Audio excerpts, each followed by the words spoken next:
Vitajte pri našej dnešnej analýze. Pozrieme sa na tému, ktorá sa týka, povedzme si úprimne, veľkej časti ženskej populácie, ale stále je tak trochu obklopená otáznikami. Menopauza. Áno, a preskúmame ju nielen z pohľadu hormónov, čo je asi očakávané, ale aj cez prekvapujúcu optiku hladiny glukózy v krvi a samozrejme, ako jej príznaky zvládať. Presne. Čerpame pritom hlavne z práce Jessie Einchauspay, možno známej ako Glucose Goddess. Ona je biochemička a práve ten jej pohľad cez glukózu je veľmi zaujímavý. Určite áno. Jej špecializácia nám dáva taký iný uhol pohľadu na to, čo sa deje v tele počas týchto hormonálnych zmien. Takže naším cieľom dnes je naozaj pochopiť tie zložité procesy perimenopauzy, menopauzy, postmenopauzy a hlavne nájsť tie vedecky podložené prepojenia hormóny, metabolizmus cukrov a praktické kroky. Poďme na to. Takže, čo to vlastne tá menopauza je? Lebo vieš, nie je to len jeden moment. Nie, je to skôr proces však. Presne. Začína sa to perimenopauzou. To je to obdobie, kedy cyklus začína byť nepravidelný, hormóny kolíšu. A kedy to vlastne žena vie, že už je v tom? No, tá samotná menopauza sa definuje až spätne. Až keď uplynie rok bez menštruácie. A potom žena vstupuje do postmenopauzy. Rozumiem. A ten priemerný vek je okolo 51, ale to je len priemer, samozrejme. Áno, je tam veľké individuálne rozpätie. A čo to spúšťa? Vlastne postupné vyčerpávanie zásoby vajíčík vo vaječníkoch. A s tým klesá produkcia estrogénu a progesterónu. A ten globálny dosah je asi obrovský? Obrovský. Odhaduje sa, že do roku 2030 bude na svete miliarda žien v perimenopauze alebo postmenopauze. Takže je to naozaj celosvetový fenomén. Čo je na tom ale fascinujúce a aj trochu záhadné je, prečo vlastne ľudské ženy žijú tak dlho po tom, čo stratia reprodukčnú schopnosť. 10 ročia.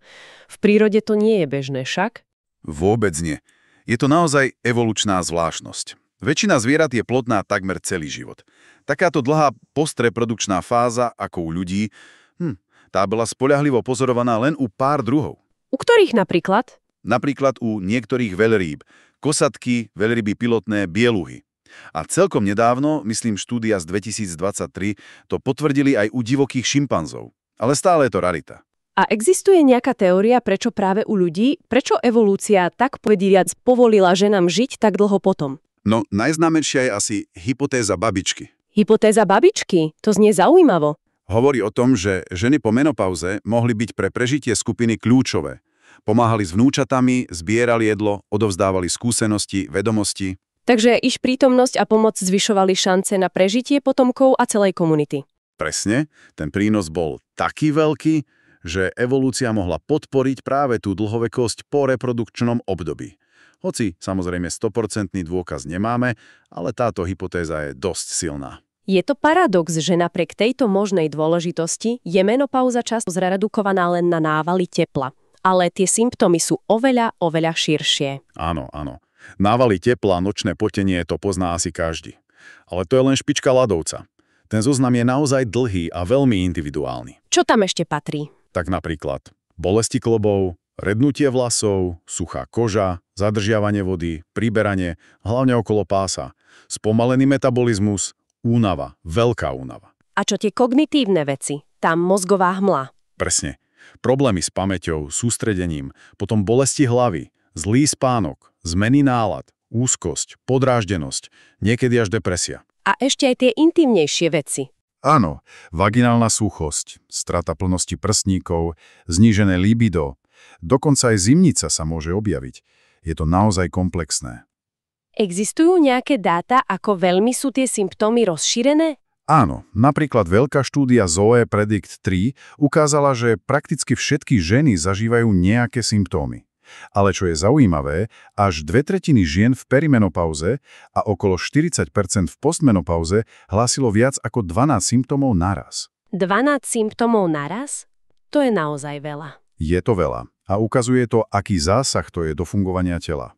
A tu sa dostávame k tomu prepojeniu s glukózou, ktoré naše zdroje tak zdôrazňujú. Ako presne teda hormóny ovplyvňujú náš krvný cukor? No a toto je ten kľúčový bod, na ktorý Jessie Einchauspay upozorňuje.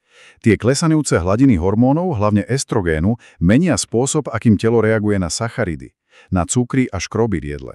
Čiže to isté jedlo môže mať iný efekt pred menopauzou a po nej. Presne tak. Úplne rovnaké jedlo, napríklad miska ríže alebo kúsok chleba, môže po menopauze spôsobiť oveľa vyšší a rýchlejší nárast glukózy v krvi. Okoľko vyšší? Štúdia Zoe Predict z roku 2022, ktorá sledovala tisíce žien, ukázala, že tie glukózové špičky môžu byť po menopauze až o 42% vyššie. Počkať, 42% z toho istého jedla?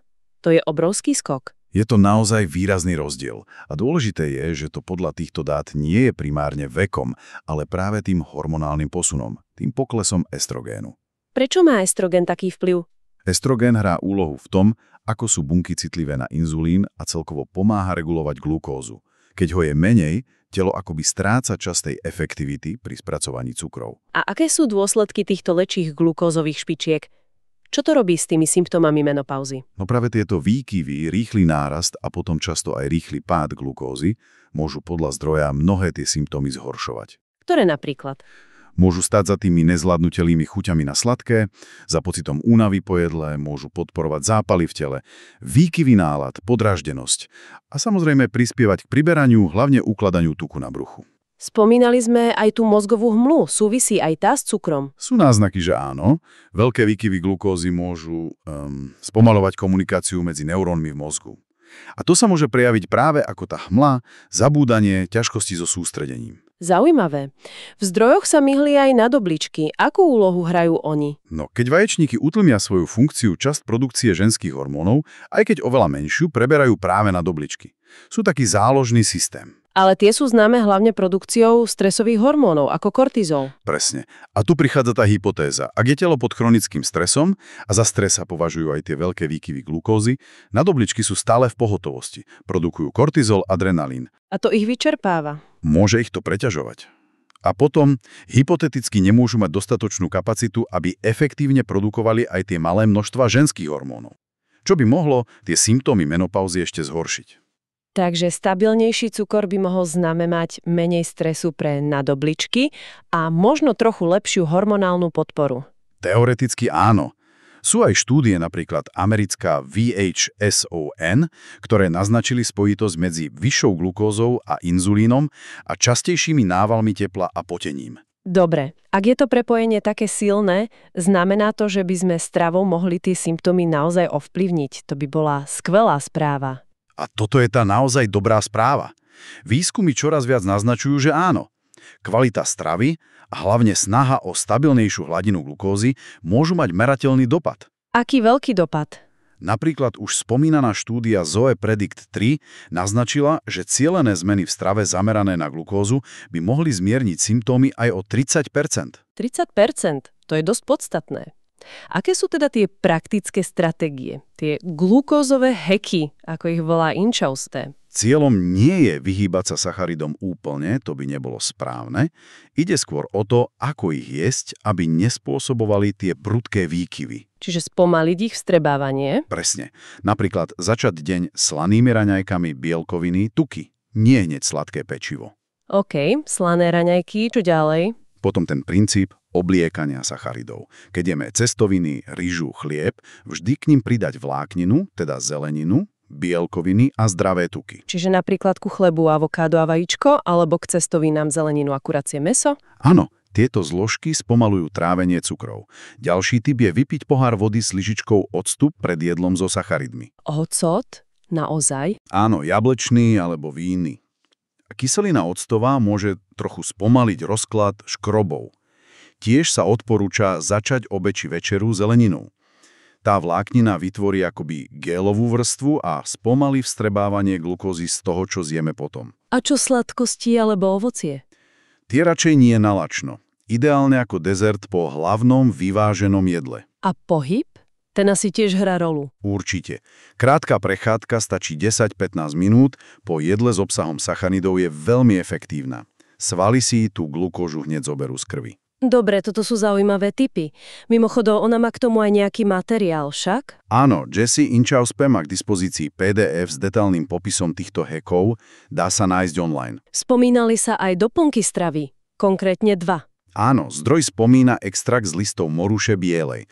Niektoré štúdie naznačujú, že môže znížiť tie glukózové a inzulínové špičky po jedle, lebo spomaluje enzymy štiepiace škroby. Až o 40%? To je dosť. A ten druhý? Druhým bol acolitrín, to je antioxidant z citrónov. Ten by mohol podporovať tvorbu hormónu GLP-1 v čreve. A čo robí ten GLP-1? Pomáha regulovať cukor v krvi, napríklad stimuluje inzulín po jedle a tiež môže zvyšovať pocit sytosti a znižovať chuť do jedla. Ale samozrejme treba dodať, že sú to doplnky, nie lieky, podporné nástroje. Jasné. Okrem glukózy zdroje veľmi zdôrazňovali aj svaly a kosti. Tie sú tiež ovplyvnené hormónmi? Veľmi významne. Ten pokles estrogénu sťažuje udržanie a budovanie svalov. Zrýchľuje sa sarkopénia, teda úbytok svalovej hmoty. A zároveň klesá hustota kostí, čo zvyšuje riziko osteoporózy a zlomenín. A mení sa aj rozloženie tuku, však viac na bruchu. Presne. Aj to súvisí s estrogénom. Prečo sú tie svaly také dôležité? Nie je to len o tom, aby sme boli silní? Vôbec nie. Svaly sú metabolicky veľmi aktívne. Sú ako šponžia na glukózu po jedle. Ju vychytávajú z krvi. Čím viac svalov máme, tým lepšie manažujeme cukor. Takže sa to opäť spája. Aha, takže svaly pomáhajú regulovať glukózu. Áno. A okrem toho chránia kosti, kĺby, zlepšujú rovnováhu, mobilitu, sú kľúčové pre vitalitu a nezávislosť v staršom veku. Aké sú teda stratégie na boj proti strate svalov a kostí? Dve hlavné veci. Silový tréning a dostatok bielkovín. Silový tréning, ako často a ako? Odporúča sa aspoň 3-krát týždenne, s váhami, s vlastnou váhou, na strojoch. Dôležité je postupne zvyšovať záťaž, progresívne zaťaženie, aby svaly mali stimul rásť. Nebáť sa aj tražších váh, samozrejme technicky správne. A tie bielkoviny? Tam bolo nejaké prekvapivo vysoké číslo? Áno, zdroj uvádza odporúčanie okolo 1 gramu bielkovín na libru cieľovej hmotnosti, čo je v prepočte asi 22 gramov na kilogram telesnej hmotnosti denne. 2,2 gramy na kilo. To je oveľa viac, než sa bežne odporúča. Pre 88-kilovú ženu to je okolo 150 gramov bielkovín. Prečo tak veľa? Argument je, že kvôli tým hormonálnym zmenám je pre telo v premenopauze ťažšie budovať a udržať svaly. Stáva sa anabolicky rezistentné. Ten vyšší príjem bielkovín má pomôcť túto rezistenciu prekonať a dať svalom dosť materiálu. To si ale vyžaduje naozaj plánovanie stravy. Určite áno. Treba zaradiť zdroje bielkovín mäso, ryby, vajcia, mliečne výrobky, strukoviny, tofu, prípadne proteínové doplnky do každého jedla. Aj k tomuto má in-čauspe nejaké pomocné materiály. Nemôžeme obísť ani hormonálnu substitučnú terapiu HRT. Čo hovoria zdroje k nej? Spomínajú ju ako legitívnu a často veľmi účinnú možnosť na zmiernenie mnohých symptómov návalov, potenia, suchosti, ale aj na ochranu kostí. Je to uznaná liečba. Ale asi nie je pre každého a rozhodnutie nie je jednoduché. Určite nie. Zdroj zdôrazňuje, že je to vysoko individuálne. Rozhodnutie musí padnúť po dôkladnej debate s lekárom. Treba zvážiť rizika, benefity, osobnú anamnézu. A forma podania hrá rolu? Spomína sa tam, že niektoré výskumy naznačujú, že transdermálne formy, teda náplasti alebo gély, môžu mať nižšie riziko niektorých kardiovaskulárnych problémov oproti tabletkám. Ale opäť, toto je na debatu s odborníkom. Celkovo sa mi zdá, že okolo menopauzy je stále veľa nezodpovedaného a možno aj zbytočnej stigmy. Potrebujeme viac výskumu a otvorenejšiu debatu. Absolútne súhlasím. Je kľúčové, aby ženy mali prístup k spoľahlivým informáciám, aby sa nebáli hovoriť o tom s lekármi aj okolím a aby vedeli, že sú možnosti, ako to zvládnuť lepšie. Tak skúsme zhrnúť tie najdôležitejšie body z našej dnešnej diskusie. Takže, menopauza je komplexný proces. Hormóny klesajú a ovplyvňuje to celé telo, vrátane, a to je dôležité, metabolizmu glukózy. A mnohé tie nepríjemné symptómy nie sú nevyhnutné, ale dajú sa ovplyvniť. Presne. Životným štýlom, strava na stabilizáciu glukózy, pohyb a hlavne silový tréning s dostatkom bielkovín pre svaly a kosti. Sú to proaktívne kroky k lepšej kvalite života v tomto období. A na závor taká myšlienka na zamyslenie, ktorá sa vracia k tej hypotéze babičky. Ak naozaj tá dlhovekosť žien po menopauze bola evolučnou výhodou, ako môžeme dnes lepšie využiť tú múdrosť a skúsenosti žien v tejto fáze? To je dobrá otázka. Ako spoločnosť, nielen ako jednotlivci. Čo by to znamenalo pre naše komunity, pracoviska, vzťahy medzi generáciami, keby sme ich nevnímali ako niekoho za zenitom, ale ako cenný zdroj? Presne. Možno je čas prehodnotiť náš pohľad na túto prirodzenú, no stále trochu tabuizovanú etapu života.